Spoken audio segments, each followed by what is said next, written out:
बड़ खुशी कथा बड़ आनंद कथा आज आमर वार्षिक साधारण वार्षिक अधिवेशन लाइनपड़ा शाखार आरंभ होती प्रकार आमर जितेटा ग्रुप अच्छी आम केन्द्र है फुलवाणी अंडर अच्छी जितेटा ग्रुप समस्ते प्रति वर्ष शेष पूर्व यही आमर अधिवेशन आरंभ करती अधिवेशन आज लाइनपड़ा आम 2018 गणित 2 दिन अति बड़ा धूमधाम पालन करने आम 15 दिन आगु प्रत्येक गाँव को समस्त चिठी मध्यम जनईलु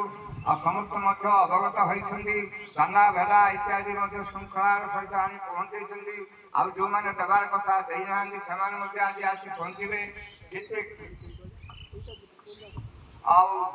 जो आमर अधिवेशन कार्य आरंभ है कौन पर जो मैंने आमर पूर्वपुरुष मैंने जातिर विकास जातिर उन्नति